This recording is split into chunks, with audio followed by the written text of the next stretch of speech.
যুবক কোরআনের আয়াত দিয়ে বলতেছে, আল্লাহ পাক রব্বুল আলামিন আয়াতের মধ্যে ইরশাদ করেন, ওয়া মা উবাররিউ নাফসি, আমি আমার নফসের কি করি না, পবিত্রতা বর্ণনা করি না, নির্দোষ বর্ণনা করি না।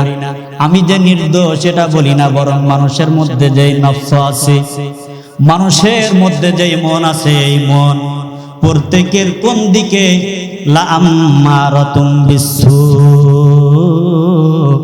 প্রত্যেক মানুষের মধ্যে যেই মন আছে এই মনটা খারাপ কাজের দিকে ধাবিত করে প্রত্যেককেই। কি বলেন কথা ঠিক কিনা?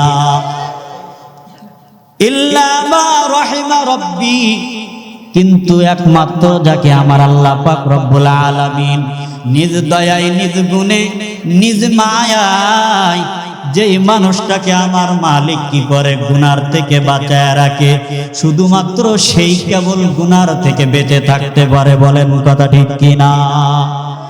ইন্না রাব্বি গফুরুর রহিম।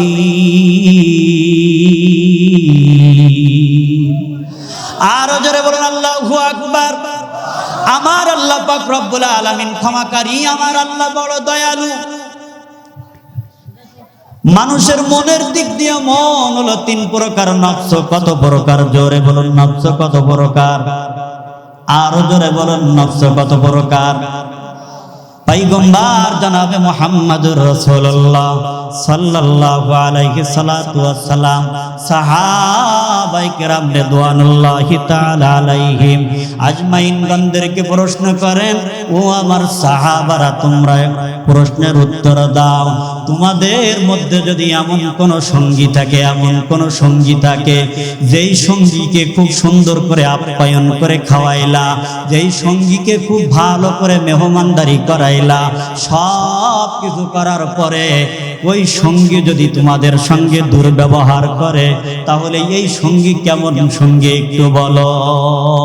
সাহাবায়ে কেরাম রিদওয়ানুল্লাহি তাআলা আজমাইন ওনারা বলেন, ইয়া রাসূলুল্লাহ, ইয়া হাবিবাল্লাহ, খুব সুন্দর করে আপ্যায়ন করার পর, খুব ভালো করে খানা খাওয়ানোর পরে, খুব ভালো পোশাক দেওয়ার পরে কোন মানুষ যদি কি করে খারাপ আচরণ করে, এর মতো খারাপ সাথী দুনিয়ার জিন্দেগিতে আর হতে পারে?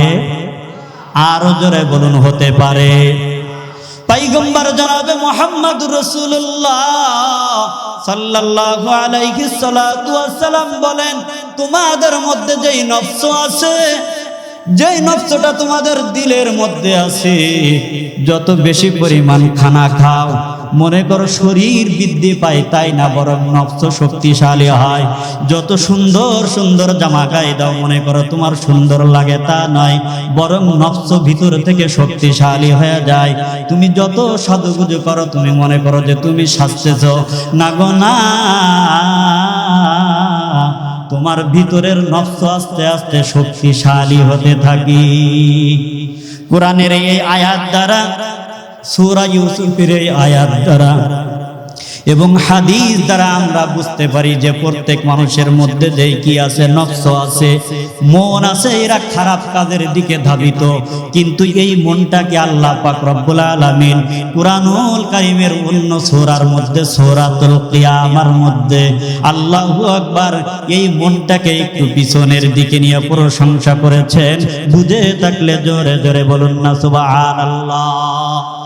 আল্লাহ পাক রব্বুল আলামিন কুরআনুল কারীমের সূরাতুল কিয়ামার মধ্যে বলেন, লা উকসিমু বিয়াউমিল কিয়ামা ওয়ালা উকসিমু বিন নাফসিল লাওয়ামা। আল্লাহ পাক রব্বুল আলামিন কুরআনুল কারীমের আয়াতের মাধ্যমে আপনাকে আমাকে জানায়া দেয়, ও আমার বান্দারা, গুনার জন্য তোমার মন তোমাকে ধাবিত করে, মন ধাবিত করার পরে যদি তোমার মনটাকে যুবতী মেয়ে দেখলে মনে চায় তার সঙ্গে জিনা করি, মদ দেখলে মনে চায় যে মদ খায়া আমি কি করি একটু শক্তি অর্জন করি, হারাম খাদ্য দেখলে মনে চায় নিজের নফস বলে যা যা ওই দিকে যা, এজন্য হালাল খাদ্য খেতে পারে না, হারামের দিকে দৌড়ায়। কি বলেন কথা ঠিক কিনা? আরো জোরে বলেন কথা ঠিক কিনা? আল্লাহর বান্দা হালাল স্ত্রী রাইকা হালাল স্ত্রীর কাছে যায় না, আল্লাহর বান্দা হালাল খানা রেখে হালাল খানা না খেয়ে হারামের দিকে দৌড়ায়। এভাবে প্রত্যেকটা বান্দা দেখবেন যে হালাল গুলা ছেড়ে হারামের দিকে যায়। আমার আল্লাহ পাক রব্বুল আলামিন বলেন নফসে আম্মারার কাজ হলো, মানুষের মধ্যে যে নফস আছে এর কাজ হলো খারাপের দিকে ধাবিত করা। কিন্তু কোন বান্দা যদি কি করতে পারে, আল্লাহু আকবার, খুব ভালো করে খেয়াল করে নেন, এই নফসকে তিরস্কার যদি করতে পারে, এই নফসকে যদি কি করতে পারে, তিরস্কার যদি করতে পারে, আল্লাহ পাক রব্বুল আলামিন বলেন এইটাই হলো নফসে লাওয়ামা। আর এই নফসে লাওয়ামার কসম করে আমি বলছি, আয়াহসাবুল ইনসানু আল্লান নাজমা ইযামা, মানুষ কি এই কথা ধারণা করে তার মৃত্যুর পরে যখন সব ধ্বংস হয়ে যাবে তার আর কোনো উত্থান ঘটবে না? মানুষ কি এই কথা ধারণা করে? কথা বলেন না কেন? আল্লাহু আকবার, খুব ভালো করে খেয়াল করে নেন। নফসে লাওয়ামা, আপনাকে আমাকে যদি নফসটাকে তিরস্কার করতে পারি, অর্থাৎ নফস আমাকে বলে হারাম খা, আমি হারাম খাইব না, হালাল স্ত্রী বাদ দিয়া হারাম স্ত্রীর কাছে যাওয়ার জন্য, যুবতী মেয়ের দিকে তাকানোর জন্য বলে, যদি মনের সঙ্গে যুদ্ধ করে যদি ওই দিকে না তাকাই, তাহলে এই নফসের নাম হলো নফসে লাওয়ামা। এই নফসের নাম কি জোরে বলেন? আরো জোরে বলেন না? নফসে লাওয়ামা। আল্লাহু আকবার।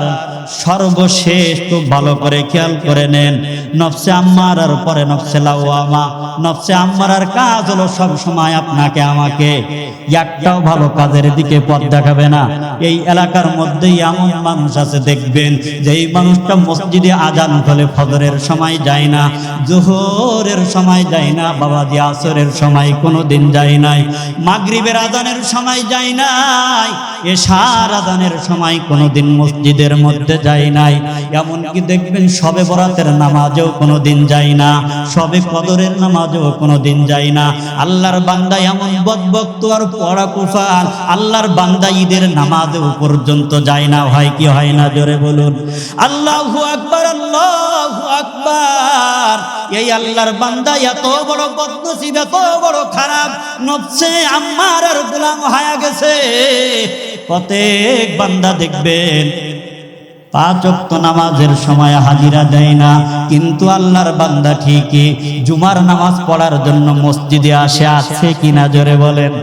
তাহলে 5 ওয়াক্ত নামাজ পড়ে না, জুমার নামাজ পড়ে, কিছু ভালো করে কিছু খারাপ করে। হয় কি হয় না?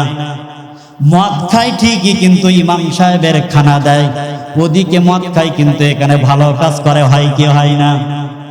এই যে কিছু ভালো কিছু খারাপ, এটা হলো নফসে লাওয়ামার কাজ। আর নফসে আম্মারার কাজ হলো শুধু খারাপ আর খারাপ।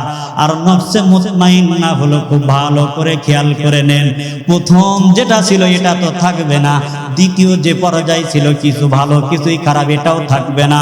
বরং আল্লাহর বান্দার দিলটা এত বড় পবিত্র হয়ে যায়, আল্লাহর বান্দা আল্লাহু আকবার কোন গুনার ধারে কাছে যায় না, বরং গুনার কথা মনে হইলে আল্লাহর বান্দার মনে হয় এই মুহূর্তে মনে হয় তাকে দুনিয়ার জিন্দেগিতে জাহান্নামের আগুনে নিক্ষেপ করা হয়। এজন্য আল্লাহর বান্দা কোনো গুনার কাজ তো করেই না, বরং ভালো কাজ করতে করতে তার শরীরটা এমন হয়ে গেছে। আল্লাহর বান্দা মসজিদের মধ্যে আজান হলে আর নামাজের জন্য দেরি করে না, দান চাইতে গেলে দান দিতে তার দেরি হয় না, ভালো কাজের জন্য গেলে আল্লাহর বান্দা যত কষ্ট হোক কখনো নিষেধ করে না। আল্লাহর বান্দার শরীরের সঙ্গে এমন একটা অ্যাডজাস্ট হয়ে গেছে, এখন আল্লাহর বান্দার শুধু ভালো কাজ আর ভালো কাজ করতে মনে চায়। বুঝে থাকলে জোরে জোরে বলুন না সুবহানাল্লাহ, আর জোরে বলুন না সুবহানাল্লাহ। এ ধরনের নফসে মুতমাইন্না যাদের অন্তরের মধ্যে ফিট হয়ে গেছে, যাদের শরীরের মধ্যে নফসে মুতমাইন্না এসে গেছে, আল্লাহর বান্দা দিয়ে লক্ষ টাকা দিলেও গুনাহ করাইতে পারবেন না। বেশি দূর যাওয়ার দরকার নাই, এই প্যান্ডেলের মধ্যে পরীক্ষা করি। আমার সামনে যে দুইজন বাবা বসে আছে, এই মুরব্বী বসে আছে, ও বাবাজি আপনাকে যদি বলি বাবা আপনাকে 1 লক্ষ টাকা দিব, দাড়ি কাটেন, কাটবেন? কথা বলে। ওই বাবাজিকে যদি বলি 1 লক্ষ টাকা দিব, দাড়িটা কাটেন? আল্লাহু আকবার। খুব ভালো করে খেয়াল করে নেন, উনাকে টাকা দিলেও দাড়ি কাটবে না, আর আপনাকে তো কিছু দেওয়া লাগে না, প্রত্যেক দিন টাকা দিয়া দাড়ি কাটেন। উনার মধ্যে নফসে মুতমাইন্না ফিট হয়ে গেছে, আপনার মধ্যে নফসে মুতমাইন্না এখনো পর্যন্ত আসে নাই। আপনার মধ্যে কখনো নফসে আম্মারা, কখনো নফসে লাওয়ামা কাজ করতেছে। ও যুবক ভাই, খুব ভালো করে খেয়াল করে নাও, আজকে এই প্যান্ডেলের মধ্যে কোন যুবক আছো জানি, এই যুবকের মধ্যে যার ঘটনাটা এখন আমি তোমাদেরকে শোনায়া দেব। ওয়াজ বেশি লম্বা করব না, খুব সংক্ষেপে শেষ করিয়া দিব। আল্লাহু আকবার। আল্লাহর পয়গম্বর জনাবে মুহাম্মদুর রাসূলুল্লাহ সাল্লাল্লাহু আলাইহি সাল্লাতু ওয়াস সালাম হাদিসের মাঝে ইরশাদ করেন, ওয়াকালা রাসূলুল্লাহ সাল্লাল্লাহু আলাইহি সাল্লাতু ওয়াস সালাম, ইন্না শাইতানা ইয়াজরি মিন ইবনি আদামা মাজরাদ দাম ফাযাইকু মাজারিহু বিল জাওই। পয়গম্বর জনাবে মুহাম্মদুর রাসূলুল্লাহ সাল্লাল্লাহু আলাইহি সাল্লাতু ওয়াস সালাম বলেন, ও আমার উম্মতগণ, খুব ভালো করে খেয়াল করে নেন, তোমাদের শিরা উপশিরার মধ্যে যেমন রক্ত প্রবাহমান, শয়তান এভাবে তোমাদের শরীরের রক্ত যেমন প্রবাহমান, এভাবে শিরা উপশিরার মধ্যে শয়তান চলমান। এই শয়তানের চলাটাকে পৃথিবীর কোনো জন্তু দিয়ে, পৃথিবীর কোনো যন্ত্র দিয়ে, পৃথিবীর কোনো কি দিয়ে, ক্ষমতা দিয়ে বন্ধ করা যাবে না। আমি পয়গম্বর বন্ধ করা শিখায়ে দে। শিখবেন কি দিয়ে বন্ধ করা যায়? ফাযাইকু মাজারিহু বিল জাওই। পয়গম্বর জনাবে মুহাম্মদুর রাসূলুল্লাহ সাল্লাল্লাহু আলাইহি সাল্লাতু ওয়াস সালাম বলেন, শয়তানকে এই যে রন্ধ্রে রন্ধ্রে প্রবাহমান হওয়ার যে বিষয়টা, এটা বন্ধ করা যায় পৃথিবীর একটা মাত্র অস্ত্র দিয়ে, একটা মাত্র বস্তু দিয়ে। ওই অস্ত্র বা বস্তুর নাম হলো ক্ষুধা। ওইটার নাম কি জোরে বলেন? ক্ষুধা। ক্ষুধা ক্ষুধা। যত বেশি মানুষ ক্ষুধার্ত থাকতে পারবে, খানা যত কম খেতে পারবে, তত বেশি মানুষ গুনার থেকে দূরে থাকতে পারবে, তত বেশি আল্লাহর বান্দার ভিতরে ঈমানের নূর আসবে। কথা বলেন না কেন? আমার কথা না, পয়গম্বরের কথা। কার কথা জোরে বলেন? কার কথা আরো জোরে বলেন? পয়গম্বরের কথা। ও যুবক, এখন খেয়াল করে শোনো। আল্লাহু আকবার। আল্লামা ইমাম ইবনে জাওজি রাহমাতুল্লাহ আলাইহি উয়ুনুল হিকায়াত নামক কিতাবের মধ্যে আবু আলী জারির রাহমাতুল্লাহ আলাইহির বর্ণনা দিয়ে একটা ঘটনা লিখেছেন। এই ঘটনার মধ্যে বর্ণনা করেন, তৎকালীন যুগে শাম দেশের মধ্যে একই পরিবারের 3 জন যুবক ভাই ছিল। কয়জন যুবক? ধরে বলুন, কয়জন যুবক? 3 জন যুবক ভাই। একই পরিবারের মধ্যে 3 জন জিহাদের মধ্যে সার্বক্ষণিকভাবে তাদের সব কিছু দিয়া জিহাদ করত, রাত্র দিনে সময় দিয়া, আর তাদের শরীরের শক্তি দিয়া জিহাদ করত। কিসের জিহাদ? আমাদের বাংলাদেশের মধ্যে একজন আর একজনের মেরে ক্ষমতায় যাবে, সেই জিহাদ। এই কথা কম না কে? এই জিহাদ একজন আর একজনের হুমকি দেয়, ওই নবীর প্রত্যাহার কর্তা না হলে তুই বাঁচতে পারবি না, কেন্দ্রের মধ্যে যাস না ভোট দিতে, তাহলে তুই থাকতে পারবি না। হয় কি হয় না? আরো জোরে বলেন, হয় কি হয় না? এমন জিহাদ না এমন কোন ক্ষমতা না, বরং আল্লাহ পাক রব্বুল আলামিনের। আল্লাহু আকবার। ইসলাম যাতে করে প্রত্যেকটা মানুষের ঘরে ঘরে পৌঁছে যায়, প্রত্যেকটা মানুষ যাতে শান্তি পায়, প্রত্যেকটা মানুষ যাতে দিন ইসলাম অনুযায়ী চলতে পারে, সেজন্য তিনটা ভাই রাত্র দিনে ওই জিহাদের ময়দানে জিহাদ করে। আল্লাহু আকবার। জিহাদ করতে করতে একদিন রোমের বাদশা কি করলো, তাদেরকে আটক করে নিয়ে গেল। ও যুবক ভাই, খুব ভালো করে খেয়াল করে নাও, এখন তোমার কান দুইটা আমার কথার দিকে দিয়ে দাও। তুমিও যুবক, তারাও কিন্তু যুবক, কিন্তু তোমার মধ্যে আর তাদের মধ্যে পার্থক্যটাকে একটু দেখে নাও। রোমের বাচ্চা তাদেরকে আটক করার পরে তাদেরকে এমন একটা ঘরের মধ্যে রাখা হয়েছে, ওই জায়গার মধ্যে অন্য কোনো মানুষ নাই। একদিন, 2 দিন, 3 দিন, 4 দিন পরে তাদেরকে বের করে তাদেরকে অফার দেওয়া হলো, ও যুবক, যদি তোমরা খ্রিস্টান ধর্ম গ্রহণ করো, মুসলমানিত্ব যদি ছেড়ে দাও, যদি তোমরা তোমাদের কালেমা ছেড়ে দাও, মুহাম্মাদুর রাসূলুল্লাহ তরিকা যদি তোমরা ছেড়ে দাও, তাহলে তোমাদেরকে কি দিয়া দিব? তোমাদেরকে আমার রাষ্ট্রের অর্ধেক দিয়া দিব। শুধু তাই নয়, শুধু তাই নয়, বরং তোমাদেরকে আমার 3টা মেয়ে আছে, তোমাদেরকে একজনের সঙ্গে আমার প্রথম কন্যা, দ্বিতীয় জনের সঙ্গে আমার দ্বিতীয়টা মেয়ে, তৃতীয় জনের সঙ্গে আমার 3 নম্বর মেয়েটা বিবাহ দিয়া দিব। যাও, তোমরা তোমাদের ধর্ম মুহাম্মাদুর রাসূলুল্লাহর ধর্মটা ছেড়ে দাও, খ্রিস্টান ধর্ম গ্রহণ করে নাও, তোমাদেরকে সব দিয়া দিব, মেয়েও দিয়া দিব, সম্পদও দিয়া দিব। যখন যুবক শুনে এখন আমাদেরকে অফার দেওয়া হয়, আমাদেরকে দুনিয়াদারি দিয়া দিবে, আমাদেরকে সম্পদ দিয়া দিবে, আমাদেরকে মেয়ে দিয়া দিবে, সব দিয়া দিবে, তখন যুবক বলে, না না, তুমি শুধু তোমার সম্পদের অর্ধেক না, পুরো সম্পদ যদি দিয়ে দাও, তোমার 3টা কন্যা না, তোমার দেশের সুন্দরী সুন্দরী সব মেয়েদেরকে যদি আমাদেরকে উজাড় করে দাও, খোদার কসম করে বলছি, এরপরও আমাদের যে ঘোষণা, এখান থেকে পিছপা হব না। বুঝে থাকলে জোরে জোরে বলুন না সুবহানাল্লাহ, আরো জোরে বলুন না সুবহানাল্লাহ। লিল্লাহি তাকবীর, লিল্লাহি তাকবীর, লিল্লাহি তাকবীর, আল্লাহু আকবার। যুবক বলে, না না, আমান্না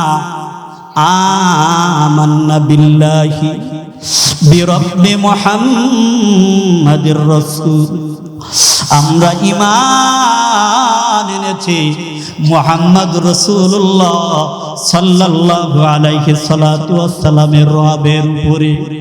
যেই মুহাম্মদুর রাসূলুল্লাহ সাল্লাল্লাহু আলাইহি সাল্লাতু ওয়াসসালামের রবের উপরে ঈমান এনেছি, তোমার কাছে সাহায্য আমরা চাই না। আল্লাহুম্মা আনসুরনি, আল্লাহুম্মা আনসুরনি। আয় আল্লাহ, আপনি আসমান থেকে আমাদেরকে কি দান করেন? সাহায্য করেন, আপনি আমাদেরকে সাহায্য করে দেন, এই জালেমের হাত থেকে আপনি আমাদেরকে হেফাজত করেন। তখন বাদশা ডাক দিয়া কয়, যাও, তাদেরকে নিয়ে চলে যাও। কোন জায়গার মধ্যে? ঘরের মধ্যে নিয়ে যাও, কারণ তাদেরকে সম্পদের অফার দিয়া দেখছি, তারা সম্পদ নেয় না। তাদেরকে মেয়ের অফার দিয়া দেখছি, তারা মেয়ে গ্রহণ করে না। তুমি আর আমি হলে তো বলতাম, বাচ্চা, আপনার সম্পদ দরকার নাই, মেয়ে দিয়ে দেন, আমরা রাজি। কথা বলেন না কেন? ও যুবক, তোমার ঈমান একটা সুন্দরী মেয়ের কাছে শেষ, তোমার ঈমান একটা ভোটের কাছে বিক্রি হয়ে যায়, তোমার ঈমান একটা 4 কাপের কাছে বিক্রি হয়ে যায়, তোমার ঈমান এত সস্তা হয়ে গেছে, তোমার ঈমান 10 টাকার কাছে বিক্রি হয়ে যায়, 100 টাকার কাছে বিক্রি হয়ে যায়। কিন্তু এই যুবকদেরকে অর্ধেক সম্পদ দিয়ে দিবে রাষ্ট্রের, তারপরও ঈমান বিক্রি করে নাই। এই যুবকদেরকে মেয়ে দিয়ে দিছে, রাষ্ট্রের সুন্দরী মেয়ে দিবে, তারপরও ঈমান বিক্রি করে নাই। খুব ভালো করে খেয়াল করে নাও। বাদশা যখন দেখলো যে কোনো কাজ হবে না, যাও তাদেরকে ঘরের মধ্যে বন্দি করে দাও। ও যুবক, এখন কানটা ভালো করে আমার কথার দিকে দাও। দেখবা আল্লাহ পাক রব্বুল আলামিন যদি কবুল করে নেয়, এর মধ্যে তোমার হিদায়াত দিয়া দিতে পারে, দিলটা বড় নরম হয়ে যেতে পারে। আমার কাছে কোনো ক্ষমতা নাই, আমি তোমাদের থেকে বড় গুনাহগার, তোমাদের থেকে বড় গুনাহগার। আমার গুনার কথা যদি তোমরা জানতে, আজকে হয়তো আমাকে স্টেজে উঠতে তোমরা দিতে না। আমি তোমাদের থেকেও বড় গুনাহগার। আমি তোমাদেরকে বলি, আমার জবান দিয়ে যেই কথাগুলা বলি, আল্লাহ যদি চায় এর মধ্যে তোমাকে হিদায়াত দিয়া দিতে পারে। পারে কি পারে না? আরো জোরে বলেন, পারে কি পারে না? এখন বাচ্চা ডাক দিয়া কয়, যাও ওদেরকে রুমের মধ্যে নিয়ে চলে যাও। ওই বাজার থেকে 3টা ডেগ নিয়ে আসো, 3টা ডেগ এনে চুলার মধ্যে দাও। ওই চুলার মধ্যে আগুন জ্বালাও। একদিন আগুন জ্বালাইলে হবে না, গরম কম হবে। 2 দিন আগুন জ্বালাইলেও হবে না, গরম কম হবে। দাও, আগুন জ্বালাইতে থাকো, 3 দিন পর্যন্ত আগুন জ্বালাও। আর উপরের মধ্যে তেল দিয়া দাও, যাতে করে উপরের তেল গরম হতে থাকে আর নিজের দিক দিয়ে আগুন দিয়ে জাল দিতে থাকে। এভাবে জাল দিতে দিতে কয়েকদিন অতিক্রান্ত হওয়ার পরে একদিন সকাল বেলায় 3টা ভাইকে ডেকে এনে ওই ডেকসির কিনারে দাঁড়ায়া 3জন ভাইকে বলতেছে, এখন তোমাদের সিদ্ধান্ত কি বলতে পারো? মেয়ে দিয়েছিলাম অপার নাও নাই, টাকা দিয়েছিলাম অপার নাও নাই, সব প্রত্যাখ্যান করে দিয়েছো, ঈমান ছাড়ো নাই। কিন্তু এখন সময় আছে, যদি ঈমান ছেড়ে দাও তাহলে জীবন দিতে হবে না। দুনিয়ার মধ্যে কেউ জীবনের থেকে বেশি কোনো কিছু মায়া করে না। কি বলেন, কথা ঠিক কিনা? আল্লাহু আকবার। খুব ভালো করে খেয়াল করে নাও ও যুবক ভাই, তোরা হাত 2টা ধরে বলি রে যুবক, পাও 2টা ধরে বলি রে যুবক, কানটা একটু খেয়াল করে আমার দিকে দাও। আল্লাহু আকবার। খুব ভালো করে খেয়াল করে নাও। যুবক 3জন বলে, না না, আমাদের জীবন চলে যেতে পারে, তবু আমরা ঈমান ছাড়ব। আরো জোরে বলেন, তবু আমরা ঈমান ছাড়বো না, ঈমান ছাড়বো না। আল্লাহু আকবার। এবার বাচ্চা বলে, যাও 3জনকে আবার ঘরের মধ্যে নিয়ে যাও। ঘরের মধ্যে নিয়ে হঠাৎ একদিন ওই জায়গা থেকে বের করে 3জন ভাইকে লাইন ধরিয়া, প্রথম বড় ভাইকে আগুনের মধ্যে যেই ডেক জ্বালানো আছে, যেই ডেগের মধ্যে তেলগুলা টকবক টকবক করতেছে, ওর মধ্যে বড় ভাইটাকে ফেলে দিছি। আল্লাহ, কি যে মায়া! ভাইয়ের সামনে ভাইকে কিসের মধ্যে? তেলের মধ্যে ফেলাইয়া দিল। ভাই বড় রক্তের, ভাই বড় আপন, রক্তের বাঁধন যদিও পর হয় নারীর কারণ। কিন্তু এই জায়গার মধ্যে নারীও ছিল না, কিছুই ছিল না। কিন্তু ভাই একজন আর একজনকে বাঁচাইতে পারলো না। মেজো ভাই আর ছোট ভাই দাঁড়ায়া দেখে বড় ভাই দুনিয়ার থেকে বিদায় হয়ে গেছে, আল্লাহর বান্দা শহীদ হয়ে গেল। এখন দ্বিতীয় ভাই আর ছোট ভাইকে ডাক দেয়া কয়, ও মুসলমানের সন্তান, যদি তোমরা এখনো পর্যন্ত কি করতে পারো, এই জায়গার মধ্যে তোমাদের ধর্মটা ছেড়ে দাও, তাহলে তোমরা কি করতে পারবা? তোমরা ওয়াবলিলাই এই জায়গা থেকে মুক্ত হয়ে যাইতে পারবা। তোমরা চিরদিন, যতদিন মনে চায় হায়াত আছে, তোমরা বেঁচে থাকতে পারবা। তারপরেও তোমরা তোমাদের ঈমান ছেড়ে দাও, খ্রিস্টান ধর্ম গ্রহণ করে নাও। এবার 2জন যুবক বলে, না, আমরা আমাদের ধর্ম ছাড়তে পারি না। আমান্না বিরব্বি মুহাম্মদ, আমরা ঈমান এনেছি, ঈমান এনেছি মুহাম্মাদুর রাসূলুল্লাহ সাল্লাল্লাহু আলাইহি সাল্লাতু ওয়াস সালামের রবের উপরে। ওই রব আমাদের সব, ওই রব আমাদের। জোরে বলুন না, ওই রব আমাদের। আরো জোরে বলুন, ওই রব আমাদের। আল্লাহুম্মা মানসুরনি, আল্লাহুম্মা আনসুরনি। আয় আল্লাহ, আপনি আমাদেরকে সাহায্য করেন, আপনি আমাদেরকে সাহায্য করেন। আল্লাহু আকবার, আল্লাহু আকবার। যখন অস্বীকার করলো, দ্বিতীয় ভাইটাকে ছোট ভাইয়ের সামনে আগুনের ওই জায়গার মধ্যে কি করলো, ওই ডেগের মধ্যে ফেলাইয়া দিল। দ্বিতীয় ভাইটাও শহীদ হয়ে গেল। আছে কয় নম্বর? 3 নম্বর ছোট ভাই। একজন অগ্নি পূজক এসে বলে, জাহাপানা যদি আপনি কি করেন, ও যুবক ভাই, তোমরা যারা দাঁড়ায় আছো, আমার কলিজা দিয়ে তোদেরকে আমি ভালোবাসি। ভাইরে, যদি তোরা এই জায়গার মধ্যে তোমরা যদি একটু বসে যাইতা, যদি তোমরা বসে যাইতা, আমি কলিজা দিয়ে তোমাদের জন্য একটু দোয়া করতাম। বসো, আল্লাহ যদি চাই হিদায়েত, আল্লাহ তাআলা দিবে হিদায়েত, আমার হাতে না। একটু সামনের দিকে আসেন আর জিকির করেন লা ইলাহা। আসেন না ভাই। ও যুবক ভাই, একটু বসে যাও, আমি অনুরোধ করে বলছি, দয়া করে বলছি, তোমাদের হাত দুইটা ধরে বলি রে যুবক, আজকে একটু বসো। আল্লাহ তাআলা তোমাদেরকে কবুল করুক। সকলেই বলুন আমিন।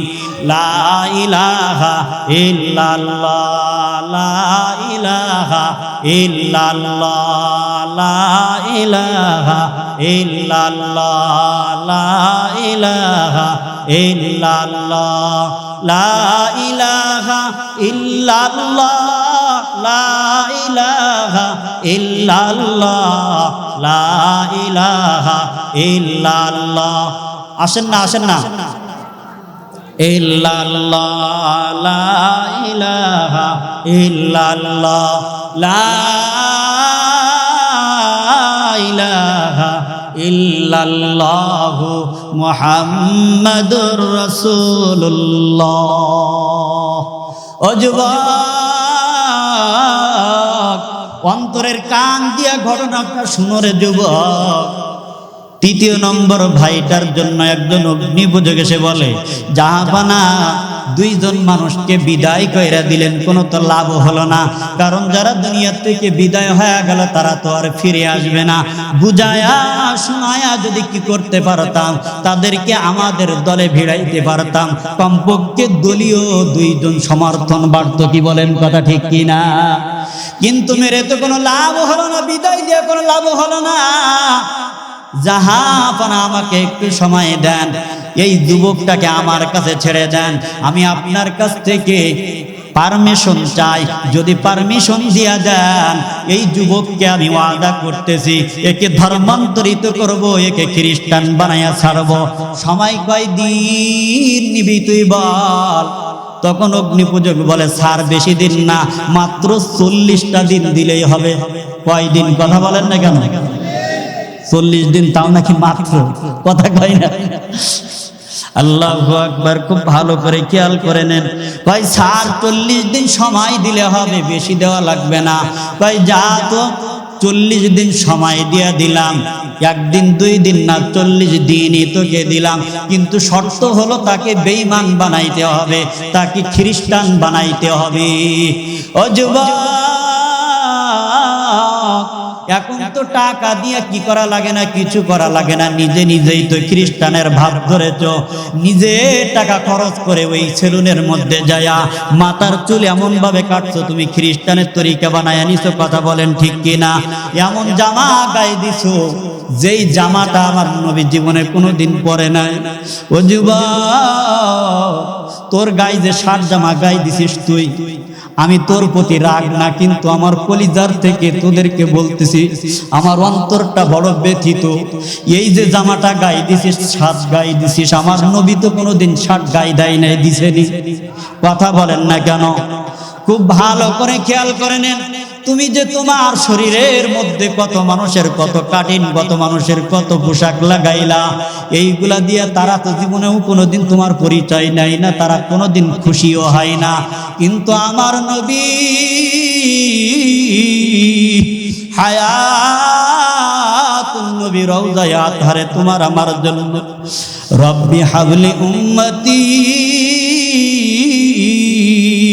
রব্বি হাবলি উম্মতি বইলা বইলা আমার নবী কাঁদতেছে। তুমি তোমার শরীরের মধ্যে কাটিন লাগাইছো নেইমারের, তুমি তোমার শরীরের মধ্যে কাটিন লাগাইছো মুখের, তুমি তোমার শরীরের মধ্যে জামা লাগাইছো আর একজনের, সে তোমার পরিচয় নেয় না, তোমার জন্য দুঃখিত না খুশিও না। কিন্তু আমার পয়গম্বর জনাবে মুহাম্মদুর রাসূলুল্লাহ সাল্লাল্লাহু আলাইহি সাল্লাতু ওয়াসসালাম, আল্লাহু আকবার, তোমার পরিচয় আমার নবীর কাছে দেওয়া লাগে না।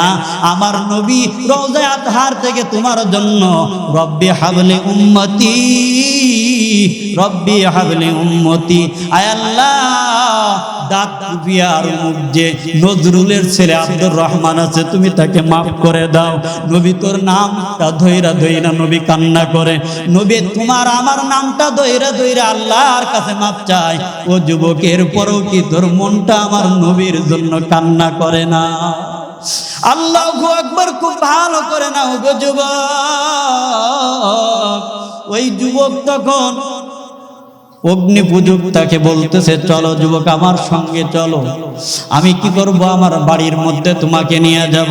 বাড়ির মধ্যে নিয়ে একটা কামরার মধ্যে নিয়ে, তার সুন্দরী একজন যুবতী মেয়ে ছিল, সুন্দরী যুবতী মেয়েটাকে একটা কামরার মধ্যে দিয়া আর তাকে একটা কামরার মধ্যে দিয়া ওই জায়গার মধ্যে একত্রিত করে দরজা লাগাইয়া দিছে। সময় হলে তাদেরকে খাদ্য দেয়, আবার সময় হলে তাদেরকে অন্ন দেয়, যা কিছু দেওয়া দরকার সব দেয়, সব দেয়। কিন্তু শর্ত হলো একটা, তাকে বেঈমান বানাইতে হবে, খ্রিস্টান বানাইতে হবে। কথা বলেন না কেন? বর্তমান বাংলাদেশের মধ্যে নতুন একটা ফিতনা সৃষ্টি হয়েছে, কথা বলেন না কেন? নামটা কি জানি, শরীফ শরীফা ট্রান্সজেন্ডার। নিচেরটাও ঠিক আছে, উপরের সব ঠিক আছে, শুধুমাত্র কাপড়টা পাল্টাইছে। কথা বলেন না কেন? এই জন্য কোন কোন জায়গার মধ্যে ভিডিও বানায়া কয় সব যেহেতু কি করছো উপরেরটা ঠিক রাইকা, সব যেহেতু আছে, তাহলে কাপড় যেহেতু মহিলাদের লাগাইছো, চুল যেহেতু মহিলাদের মতো কাটছো, সব মহিলাদের মতো, তাহলে নিচের গোল আলু দুইটা রেখে লাভ কি ওইটা বিক্রি করে দেবে। কথা বলেন না কেন? আল্লাহ হেফাজত করুক মুসলমানদেরকে। এটাও খ্রিস্টানের তরিকা না, মুসলমানের তরিকা। আল্লাহর পয়গম্বর জনাবে মুহাম্মদুর রাসূলুল্লাহ সাল্লাল্লাহু আলাইহি সাল্লাতু ওয়াসসালাম বলেন, পুরুষ হয়ে যারা মহিলাদের বেশ ধরে তাদের উপরে লানত। তাদের উপরে কি জোরে বলেন? তাদের উপরে লানত। এই লানত নিয়ে যদি কবরে যাও যুবক, আল্লাহর পয়গম্বরের ঘোষণা অনুযায়ী জান্নাতে যাওয়ার কোনো রাস্তা নাই, তোমার স্থান হবে জাহান্নামের মধ্যে। পয়গম্বর বলেন, ওয়াকালা রাসূলুল্লাহ সাল্লাল্লাহু আলাইহি সাল্লাতু ওয়াসসালাম, মান তাশাব্বাহা বিকওমিন ফাহুয়া মিনহু, যে যাদের বেশভূষায় যাদের মতো হয়ে দুনিয়ার থেকে বিদায় হয়ে যাবে, কাল কিয়ামতের ময়দানে নবী বলেন সে তাদের সঙ্গে উঠবে। আমি নবীর তরিকা যদি মেনে চলে, আমি নবীর সঙ্গে উঠতে পারবে। আর অন্য তরিকা যদি মেনে চলে, তারা কিয়ামতের ময়দানে তাদের তরিকার সঙ্গে তাদের মতো হয়ে উঠবে। কি বলেন, কথা ঠিক কি না? ও যুবক, হাত দুইটা তুলে দাও, বলো কাল কিয়ামতের ময়দানে নবীর তরিকার সঙ্গে উঠতে রাজি আছো কিনা? আল্লাহু আকবার বলো। সকলেই বলো, নবীর তরিকার সঙ্গে উঠতে রাজি আছো কিনা? বলো আল্লাহু আকবার। আয় আল্লাহ, দাঁত কুপিয়ার সব যুবকগুলা, আমার মুরব্বী বাবাজিরা, সকলে হাত দুইটা তুইলা তুমি মাওলা পাকের কাছে ইরাদা করলো, ইচ্ছা করলো, সকলে নবীর তরিকা মতো কাল কিয়ামতের ময়দানে উঠতে চায়। আয় আল্লাহ, প্রত্যেকটা যুবক এবং মুরব্বীদেরকে নবী খাঁটি উম্মত বানায় উঠায় বলুন আমিন। আরো জোরে বলুন আমিন। আয় আল্লাহ, খুব ভালো করে খেয়াল করে নেন, নবীর তরিকা ছাড়া অন্য কোন তরিকায় শান্তি। নবীর সুন্নাত ছেড়ে যে জন অন্য পথে চলে, নবীর সুন্নাত ছেড়ে যে জন অন্য পথে চলে,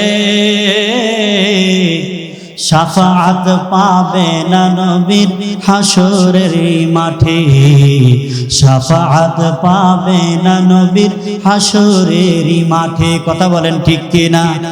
নবীর সুন্নাত ছেড়ে যে অন্য পথে চলে, শাফাআত পাবে না নবীর হাসরের মাঠে। ও যুবক, খুব ভালো করে খেয়াল করে নাও। এবার যুবকটাকে নিয়ে ঘরের মধ্যে বন্দি করে দিছে। সময় মতো খাদ্য দেয়, অন্ন দেয়, পানি দেয়, সব কিছু দেয়। আর একটু কয়েকদিন পর পর খবর নেয় রাজি হয়েছেন যুবক। কয় বাবা, ওই যুবকটা টেনশনে আছে। কারণ হলো এই যুবকের দুটা ভাই, তার সামনে কি করা হয়েছে? তার সামনে আগুনের মধ্যে ফেলানো হয়েছে। কেমন করে এই যুবক ভালো থাকতে পারে? সে কি করতেছে না, এখনো পর্যন্ত আমার সঙ্গে সম্পৃক্ত হতেছে না। কিতাবের মধ্যে লেখে যুবক, ওই যে যুবক তোমাদের মতো একজন যুবক, কিন্তু 1 2 দিন 3 দিন আর 4 দিন না, বরং 30 দিনের বেশি অতিবাহিত হয়ে গেছে। একটা পলকের জন্য ওই যুবক মহিলাদের দিকে তাকায় নাই, ওই যুবতীর দিকে তাকায় নাই। জোরে বলেন না সুবহানাল্লাহ। বলার দরকার নেই। কালকে বাড়িতে যাবেন, বাড়িতে যে ভাত খাওয়ার সময় জোরে সুবহানাল্লাহ বলে ঠেলে উঠবেন। হঠাৎ করে মাথাটা চালের সঙ্গে লাগায় দিবেন। স্ত্রী বলবে, কি ব্যাপার এত জোরে সুবহানাল্লাহ বলবেন? খুলনা হুজুর এসেছিল গতকাল বয়ান করতে, সুবহানাল্লাহ বলতে বলেছিল, বলতে পারি নাই, কাজা আদায় করলাম। কি করলাম কন্যাকে? আল্লাহু আকবার। যুবক, খুব ভালো করে খেয়াল করে নাও। 1টা 2টা দিন না, 30টা দিন বিদায় হয়ে গেল। 30টা দিনের মধ্যে যুবক নিজের মধ্যে যৌবন আছে, এরপরও কি করে না? ওই মহিলাদের দিকে তাকায় না, ওই মহিলার দিকে তাকায় না। যখন নাকি 30 দিনের থেকে অধিক হয়ে গেল, এখন মেয়ে বলতেছে, বাবা কাজ হবে না, তুমি বাচ্চার কাছ থেকে আরো সময় বাড়ায়া নাও। কি নাও? জোরে বলেন। সময় আর একটু বাড়ায়া নাও, যাতে করে এই যুবক আমার প্রেমে পাগল হয়ে যায়, আমার প্রেমে পাগল হয়া মুহাম্মাদের ধর্ম ছেড়ে দিয়ে আমাদের খ্রিস্টান ধর্ম গ্রহণ করে নাই। এজন্য আরো কিছুদিন সময় বাড়ায়া নাও। অগ্নি পূজক বাচ্চার কাছে যায় বলে, জাহাপানা আরো কিছু সময় বাড়ায়া দেন, কারণ যুবকের সামনে তার 2জন ভাইকে আগুনের মধ্যে ফেলানো হয়েছে। যুবক তার ভাইয়ের টেনশনে আছে, এজন্য আমার মেয়ের সঙ্গে এখনো সম্পর্ক হয় নাই, আরো কিছু সময় বাড়ায়া দেন। বাচ্চা বলে, যা যা, তোর জন্য সময় বাড়ায়া দিলাম, কিন্তু শর্ত হলো তাকে বেঈমান বানাইতে হবে। কি বানাইতে হবে? জোরে বলেন। এখন তো টাকাও লাগে না, কোনো কিছু লাগে না, পয়সাও লাগে না, কোনো কিছু লাগে না। ও যুবক ভাই, মুরব্বি বাবাজিরা, আপনি আপনার টাকা দিয়ে বেঈমান হয়ে যাইতেছেন, আমি আমার টাকা দিয়ে বেঈমান হয়ে যাইতেছি। কথা বলেন না কেন? ঘরের মধ্যে যেই বিছানাটা আছে দেখবেন অনেক সময় সাপের ছবি, অনেক সময় বিছানার মধ্যে প্রজাপতির ছবি। ওই ঘরের মধ্যে তুই মারা গেলে জীবনে কোনোদিন রহমতের ফেরেশতা আসবে না। ঘরের মধ্যে তোর নেতার ছবি, ঘরের মধ্যে তোর নেত্রীর ছবি দিয়া ভরে রাখছো। খোদার কসম করে বলছি, দুনিয়ার মধ্যে যদি কোনো ছবি রাখা ঘরের মধ্যে যায় যত, সর্বপ্রথম আবু বকর সিদ্দিক রাদিয়াল্লাহু তাআলা আনহু আমার নবীর ছবি বাদাই কইরা আবু বকর সিদ্দিক রাদিয়াল্লাহু তাআলা আনহুর ঘরের মধ্যে রাখতে পারেন। কথা ঠিক কিনা? কিন্তু পয়গম্বর জনাব মুহাম্মদ রাসূলুল্লাহ সাল্লাল্লাহু আলাইহি সাল্লাতু ওয়াসসালাম বলেন, ওয়া ক্বালা রাসূলুল্লাহ সাল্লাল্লাহু আলাইহি সাল্লাতু ওয়াসসালাম, লা তাদখুলুল মালাইকাতু বাইতান ফীহি কালবুন ওয়ালা তাসাওয়ির। যেই ঘরের মধ্যে কি থাকে, কি থাকে খুব ভালো করে নেন। যেই বাড়ির মধ্যে, যেই ঘরের মধ্যে কুকুর এবং কিসের ছবি থাকে, প্রাণীর ছবি থাকে, মানুষের ছবি থাকে, যে কোনো জীবজন্তুর ছবি থাকে, ওই ঘরের মধ্যে কোশ্চিনকালেও রহমতের ফেরেশতা প্রবেশ করবে না। মসজিদের মধ্যে সামনের কাতারে নামাজ আদায় করো, মসজিদের মধ্যে আইসা মাগরিবের পরে তুমি কি পড়ো ভালো করে খেয়াল করেন, আবিন পড়ো, তুমি তাহাজ্জুদের নামাজ আদায় করো, সব কিছু তুমি করো। ঘরের মধ্যে নেতা আর নেত্রীর মহাব্বতে ছবি টানায় রাখছো, মরণের সময় রহমতের ফেরেশতা ঢুকবে না। আমার কথা না, আমার নবীর কথা বলো। জোরে বলেন না কেন? কার কথা? তাহলে আপনি দল করেন ভালো কথা, কিন্তু নেতা নেত্রীর ছবি ঘরে রাখবেন? জোরে বলেন রাখবেন? কারা কারা রাখবো না বলেন আল্লাহু আকবার। রাজি আছেন তো ইনশাআল্লাহ? ঘরের মধ্যে কোনো ছবি রাখবেন? ঘরের মধ্যে কোনো ছবি রাখবেন? নেতা নেত্রীর ছবি রাখবেন? কারোর ছবি আমরা রাখবো না। যদি আমার ঘরে ছবি রাখতে পারতাম, সর্বপ্রথম আমার বাবা মারা গেছে, আমার বাবার ছবিটা বাদাই করে আমার ঘরের মধ্যে রেখে দিতাম। আলেম হয়ে গেছি, বাবা মারা গেছে 3 মাস আগে ক্যান্সারের রোগে, আমার বাবার একটা ছবি আমার ঘরের মধ্যে নাই। কারণ আমি হাদিসের মধ্যে পড়েছি, বাবার ছবি না কারোর ছবি ঘরের মধ্যে রাখা যায় না। বলছিলাম খুব ভালো করে খেয়াল করে নাও যুবক, ওই ঘরের মধ্যে যুবক আর যুবতী, যুবক আর জোরে বলেন না, যুবক আর যুবতী বাপকে ডাক দিয়ে বলে, বাবা এই জায়গার মধ্যে কাজ হবে না, যুবক বড় পেরেশান, ভাইদের জন্য আমাদেরকে অন্য শহরের মধ্যে পাঠাইয়া দেন, ওই জায়গার মধ্যে যাই আমরা কি করব? ও আর আমি একটা রুমের মধ্যে থাইকা তাকে পাগল বানাবো। এখন বাবা কি করলো, আর একটা শহরে তাদেরকে স্থানান্তরিত করে দিল। ওই জায়গার মধ্যে যায়া একই ঘরের মধ্যে থাকে, কিন্তু 40 দিন হয়ে গেল, এরপরেও যুবক কি করে না, ওই যুবতী মেয়ের দিকে একটা নজর দেয় না। কার ভয়? জোরে বলেন কার ভয়? আল্লাহ পাক রব্বুল আলামিন বলেন, ওয়ামা উবাররিউ নাফসি ইন্নান নাফসা লাআম্মারাতুম বিসসুই ইল্লা মা রাহিমা রাব্বি ইন্না রাব্বি গফুরুর রহিম।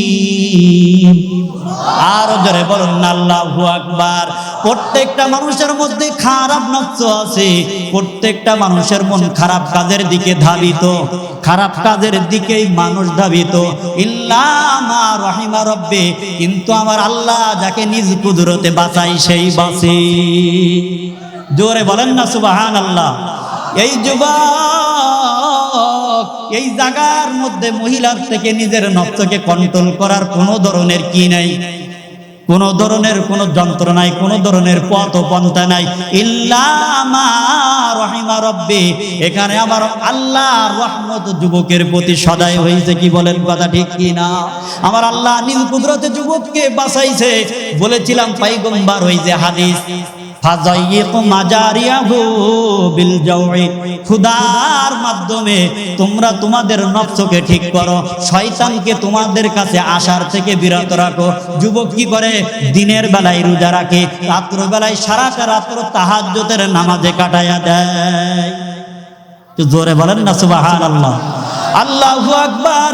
এজন্য যুবক কি করে না, ওই মেয়েটার দিকে তাকায় না। আমি এই ঘটনাটুকু এই জায়গায় রেখে দিয়ে আলোচনা আমি কি করব, আল্লাহু আকবার, শেষে দেয় এটা আপনাদেরকে ফিনিশিং দেব। তার মধ্যে আমি আপনাদেরকে বলতে চাই, রাত্রটা গভীর হয়ে গেছে, 11:45 বাজে, প্রায় 1.5 ঘন্টা মতো আলোচনা করা হলো। আপনারা কি বেজার না খুশি? কারা কারা খুশি হাত তোলেন তো, যে হুজুর আমরা খুশি। আল্লাহু আকবার। আরো জোরে বলি আল্লাহু আকবার। আয় আল্লাহ, দাঁতকুবিয়ার মানুষগুলোকে বড় মায়াবী আর মহাব্বতের মানুষ পাইলাম। আয় আল্লাহ, দাঁতকুবিয়ার মানুষগুলিকে হিদায়াত দাও, বলুন ভাইরা আমিন। আয় আল্লাহ, আমার ভাইদেরকে কবুল করে নাও, বলুন আমিন।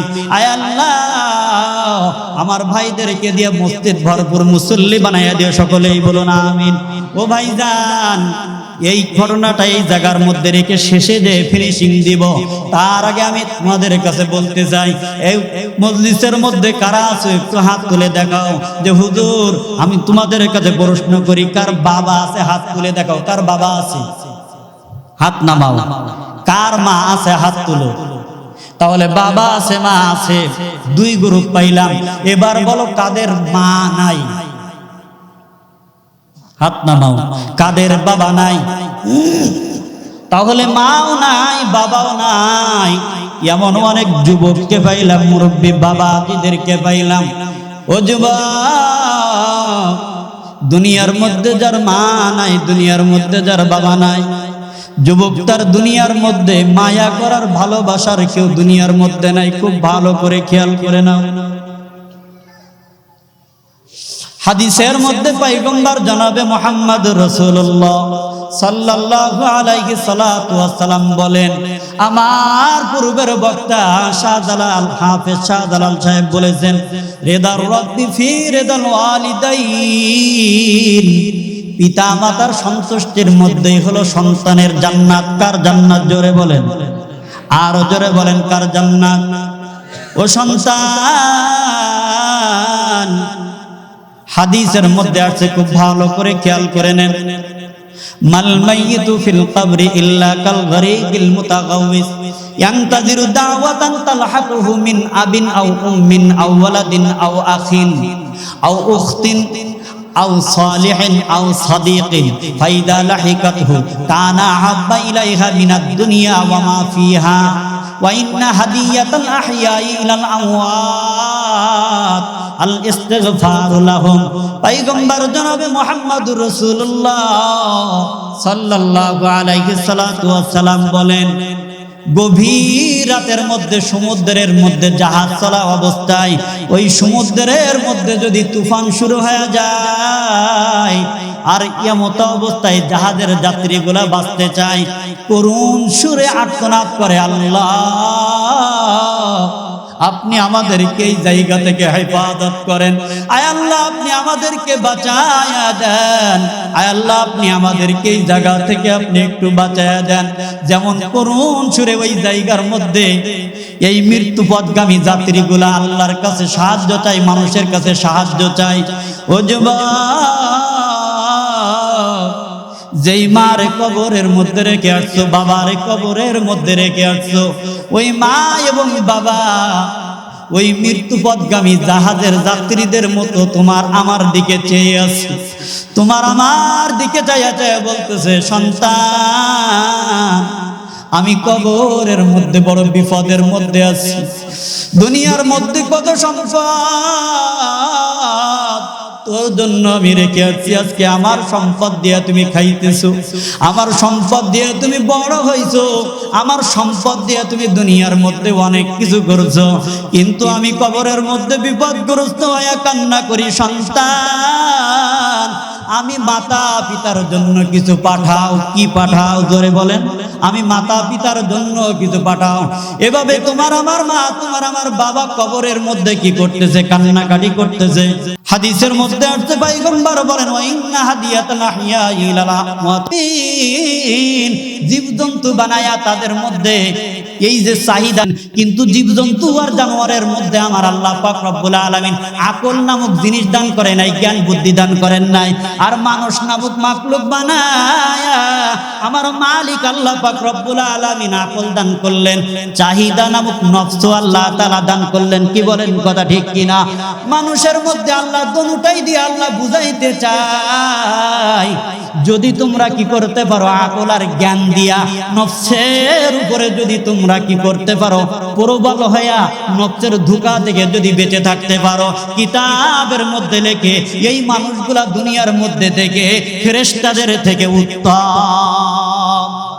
আরো জোরে বলেন না সুবহানাল্লাহ। ফেরেশতাদের থেকে উত্তম, ফেরেশতাদের থেকে উত্তম। আর যাদের মধ্যে আল্লাহ পাক রব্বুল আলামিন বিবেক বুদ্ধি নফস দেওয়ার পরে তাদের বিবেক বুদ্ধি লোপ পায়া নফসের গোলামি করে, নফসের গোলামি করে, তারা হলো চতুষ্পদ জন্তু, পশুর থেকেও নিকৃষ্ট। আমার কথা না, আমার কথা না, আমার মালিক বলেন, উলাইকা কাল আনআম। কে বলতেছেন? জোরে বলেন, আরো জোরে বলেন। আমার আল্লাহ পাক রব্বুল আলামিন বলেন, উলাইকা কাল আনআমি বাল হুম আদাল। আল্লাহ পাক রব্বুল আলামিন বলেন, বরং তারা চতুষ্পদ জন্তুর থেকেও আরো নিকৃষ্ট। আরো কি? জোরে বলেন। তাহলে যদি আকল দিয়া চিন্তা কইরা নফসের উপরে বিজয় লাভ করতে পারি, ফেরেশতাদের থেকে উত্তম হইয়া নফসে মুতমাইন্না নিয়ে কবরের মধ্যে যাইতে পারবো। আর যদি আপনার এবং আমার নফসের গোলামি করে যদি যায়, তাহলে শুকুর কুকুরের থেকে নিকৃষ্ট হইয়া কবরের মধ্যে যাইব। আর আপনার আমার জন্য জাহান্নাম ছাড়া জান্নাতে যাওয়ার রাস্তা নাই। আল্লাহ পাক রব্বুল আলামিন আমি আব্দুর রহিম ফারুকীরে আপনাদের সকলকে হেফাজত করুন, বলুন আমিন। আরো জোরে বলুন আমিন। বলছিলাম ওই যুবক ঘরের মধ্যে আছে, এদিকে ওই আল্লাহর ওলি কোন জায়গার মধ্যে কবরস্থানের মধ্যে আছে। যখন নাকি কবর জিয়ারত করেছে চোখের পানি ছেড়ে গড়াগড়ি বাইতেছে। এক পর্যায়ে যখন একটু শান্ত হলো, শরীরটা বড় ক্লান্ত হয়ে গেছে, এখন ওই জায়গার মধ্যে যখন হেলান দিয়ে আছে, হঠাৎ করে স্বপ্ন দেখতেছে কবরের মধ্যে, এই কবরস্থানের মধ্যে যতগুলি কবর আছে সব কবরগুলি ভেঙে গেছে। কবরগুলি ভেঙে যাওয়ার পরে প্রত্যেকটা কবর থেকে একজন মানুষ উঠে আসছে। মানুষ ওইটা প্রত্যেকটা কবরের পাশ থেকে, এর কবরের পাশ থেকে এ কি করতেছে, এরকম ভাবে টুকায়া টুকায়া নিতেছে, সংগ্রহ করতেছে। ওর কবরের পাশ থেকে উনি কি যেন এরকম ভাবে সংগ্রহ করতেছে। সবাই সবার কবরের পাশ থেকে কি যেন সংগ্রহ করতেছে। কিন্তু একজন লোক দিব্যি আরামে ওই জায়গার মধ্যে, আল্লাহু আকবার, কবর থেকেও বের হলো না, কিন্তু কবরটা ফেটে গেছে। ওই কবরের মধ্যে আসন দিয়া বসে ওই জায়গার মধ্যে দিব্যি আরামের মধ্যে আছে। বলুন না সুবহানাল্লাহ।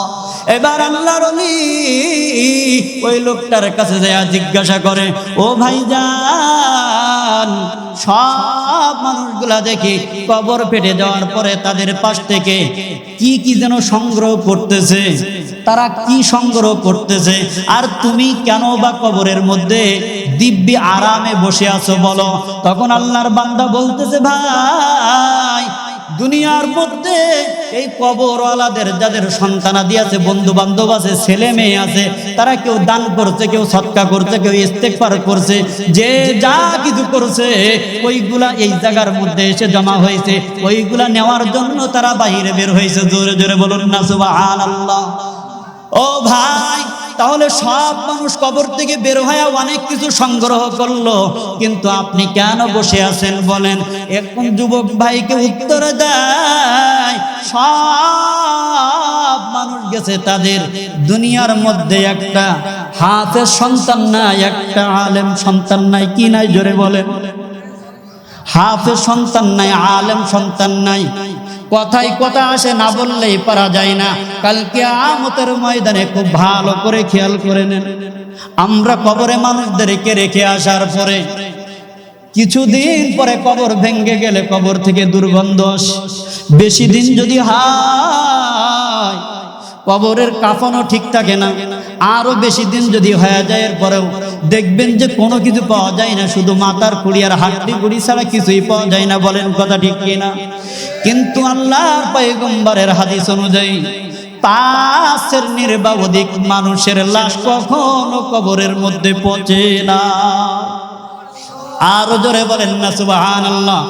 প্রথম নাম্বার, পয়গম্বরদের লাশ, আল্লাহর পয়গম্বরদের লাশ জীবনে কোনোদিন পচবে না। মাটির উপরে হরিমাত আলাল আরদি, জমিনের উপরে হারাম করে দেওয়া হয়েছে। আজ সাদাল আম্বিয়া, সকল নবী বা পয়গম্বরদের শরীর মুবারক মাটি কোনোদিন খাবে না, মাটির উপরে হারাম করে দেওয়া হয়েছে। নাম্বার 2, খুব ভালো করে খেয়াল করে নেন, যারা নাকি আল্লাহর দ্বীনের জন্য শহীদ হয়ে গেছে তাদের লাশগুলা হারাম করে দেওয়া হয়েছে মাটির উপরে। মাটি তাদের লাশগুলা জীবনে কোনোদিন কি করবে না? ভক্ষণ করবে না। নাম্বার 3, হাফিজুল কোরআনের লাশ কি করবে না? মাটি ভক্ষণ করবে না, মাটি ভক্ষণ করবে না। তার কারণ আমার আল্লাহ পাক রব্বুল আলামিন পয়গম্বরের মাধ্যমে জানায়া দিয়েছেন, ইন্না লিল্লাহি আহলিনা মিনান নাস। কিলা মান হুম ইয়া রাসূলুল্লাহ? قال رسول الله صلى الله عليه الصلاة والسلام هم أهل القرآن। জোরে জোরে আওয়াজ দিয়া বলুন না সুবহানাল্লাহ। আল্লাহ পাক রব্বুল আলামিন পয়গম্বরের মাধ্যমে জানায়া দিয়েছেন, পয়গম্বর আপনি একটু বলে দেন। পয়গম্বর বলেন, আল্লাহ কি বলবো? পয়গম্বর এই কথাটা আপনি উম্মতদেরকে একটু শিখায়া দেন। আমার পয়গম্বর মেসেজ দিয়া দিতেছেন, ও দুনিয়ার মানুষ খুব ভালো করে খেয়াল করে নাও। দুনিয়ার মধ্যে ইঞ্জিনিয়ার হইছো, কিন্তু আমি পয়গম্বর বলছি আল্লাহর পরিবারভুক্ত লোক হতে পারো নাই। দুনিয়ার মধ্যে তুমি মেম্বার হইছো, আল্লাহর পরিবারভুক্ত লোক হতে পারো নাই। দুনিয়ার মধ্যে তুমি প্রকৌশলী হইছো, আল্লাহর পরিবারভুক্ত লোক হতে পারো নাই, পারো নাই। ভাই, দুনিয়ার মধ্যে তুমি টাকাওয়ালা হইছো কিন্তু আল্লাহর পরিবারভুক্ত লোক হতে পারো নাই। দুনিয়ার মধ্যে তুমি চেয়ারম্যান, মেম্বার, এমপি, মন্ত্রী হইছো, দেশের প্রধানমন্ত্রী হইছো, আল্লাহ পাক রব্বুল আলামিনের পরিবারভুক্ত লোক হইতে পারো নাই। কারা পরিবারভুক্ত লোক? আমার মালিক, আমার আল্লাহ। যারা নাকি আল্লাহ পাক রব্বুল আলামিনের সৃষ্টি বান্দা, আমার মালিক থাকেন আসমানে আরশে আযীমে, জমিনের মধ্যে থাকে মালিকের সৃষ্টির বান্দা। আল্লাহু আকবার। যেই জিনিসে আমার আল্লাহ এবং এই বান্দার মধ্যে সম্পর্ক করে, আল্লাহু আকবার, ওই জিনিসের নাম হলো কোরআন। ওই জিনিসের নাম কি? জোরে বলেন, আর একটু জোরে বলেন না, ওই জিনিসের নাম কি? এই কোরআন আমার মালিক যাদেরকে দান করেছেন, আমার পয়গম্বর বলেন মানুষের মধ্যে বাছাই করে করে যেই মানুষগুলা তাদের সিনার মধ্যে আমার মালিকের কোরআন ধারণ করেছে, এই মানুষগুলা হলো দুনিয়ার মধ্যে আল্লাহর পরিবারভুক্ত লোক। সুতরাং আল্লাহর পরিবারভুক্ত লোককে যারা সাহায্য করবে, আমার মালিক তাদেরকে সাহায্য করবে। মালিকের পরিবারভুক্ত লোকগুলাকে যারা ইজ্জত করবে, আমার মালিক তাদেরকে ইজ্জত করবে। মালিকের পরিবারভুক্ত লোকগুলাকে যারা কি করবে, আল্লাহু আকবার, দুনিয়ার জিন্দেগিতে ঘর বানায়া দিবে, আমার মালিক তাদের জন্য জান্নাতের মধ্যে ঘর বানায়া দিবে। আরো জোরে বলুন না সুবহানাল্লাহ। কফার দিকে আর একটা কথা আছে, যারা নাকি আলেম ওলামাদেরকে বেইজ্জতি করবে। আপনি সাধারণ একজন আওয়ামী লীগের কর্মী হইলে আপনাকে বিএনপি ওয়ালারা যদি মারে, আপনার দলের লোকেরা তার অপোজিটে যে কোনো ধরনের রিয়াকশন নেয় কি নেয় না? জোরে বলেন না, নেয় কি নেয় না? সাধারণ একটি দলের সাধারণ নেতা কর্মী হওয়ার কারণে আপনার উপরে এইরকম জুলুম হওয়ার কারণে যদি রিয়াকশন হতে পারে, আমার মালিক আল্লাহ পাক রব্বুল আলামিনের পরিবারভুক্ত লোক যারা, তাদের উপরে যদি কেউ জুলুম করে, আমার আল্লাহ তাদেরকে কি ছাড়বে? জোরে বলেন না, কেন ছাড়বে? না, ছাড়বে না। ও ভাইজান, খুব ভালো করে খেয়াল করে নেন। এই জন্য দুনিয়ার মধ্যে যাদের একটা ছেলেকে আলেম বানাইতে পারছেন অথবা হাফিজুল কুরাইতে পারছেন, হাফিজুল কুরআন বানাইতে পারছেন, তারা বড় ভাগ্যবান। ওই জায়গার মধ্যে আলেম স্বপ্ন দেখে, ওই ভাই বলতেছে দুনিয়ার জিন্দেগিতে এদের কোনো আলেম সন্তান নাই, হাফেজ সন্তান নাই। দুনিয়ার জিন্দেগিতে আমার একজন হাফেজ সন্তান আছে, অমুক বাজারের মধ্যে জিলাপি তৈরি করে, কিন্তু সারাটা দিন জিলাপি তৈরি করে আর কি করে, জবান দিয়া কুরআনুল কারীমের সূরা ফাতিহা থেকে পড়া শুরু করে, যত দূর যায় শেষ হয় ওই সওয়াবগুলো আল্লাহ পাক রব্বুল আলামিন আমার কবরে পৌঁছায়া দেন। জোরে জোরে বলুন না সুবহানাল্লাহ। আল্লাহর বান্দার ঘুম ভেঙে যায়, ফজরের নামাজ আদায় করে বাজারের মধ্যে চলে যায়। কি স্বপ্ন দেখলাম, কি স্বপ্ন দেখলাম, যে এই স্বপ্নের কোনো বাস্তবতা আছে কিনা একটু দেখে আসি। বাজারের মধ্যে যায় কোনো ধরনের কোনো পরিচয় ওপেন না কইরা কি করে, এখন যুবক তাকায়া তাকায়া দেখে, আল্লাহু আকবার, আল্লাহর বান্দা হাত দিয়া জিলাপি তৈরি করে, মুখ দিয়ে কোরআন পড়ে, বলুন না সুবহানাল্লাহ। যুবক চোখের পানি ছেড়ে দিয়ে বলে যে দেখো আজকে সন্তান হাফিজুল কুরআন, এজন্য বাবা কবরের মধ্যে বসে বসে দিব্যে আরামে আল্লাহু আকবার কিসের মধ্যে মতির এরকম ভাবে চেয়ারের মধ্যে বসে আছে। আমাদের সন্তান নাই, এজন্য আমাদের কবরের মধ্যে এ ধরনের ব্যবস্থা নাই। হুজুর তাহলে আমরা কি করব? পয়গম্বরের হাদিস দিয়ে তোমাদেরকে শোনাই, কোন আলিমারাও মুতাআল্লিমারাও মুস্তাবিআনাও নাসিরান ওয়ালা তাকুন খামিসা। আমার পয়গম্বর জনাবে মুহাম্মদ রাসূলুল্লাহ সাল্লাল্লাহু আলাইহি সাল্লাতু ওয়াস সালাম বলেন, ও দুনিয়ার আমার উম্মত, তোমরা আলেম হও, আলেম না হইতে পারলে তোমরা আলেমের ছাত্র হও। আলেম হইতে পারো নাই, ছাত্র হইতে পারো নাই, তখন তোমরা আলেমের কথাগুলো শুনে শুনে আমল করো। আলেমের কথা শুনে শুনে আমল করতে অনেকে পারে না, তখন তোমরা আও মুহিব্বান অথবা নাসিরান, তোমরা আলেমের সাহায্যকারী হয়ে যাও, অথবা কি করো, আলেমকে মুহাব্বতকারী হয়ে যাও।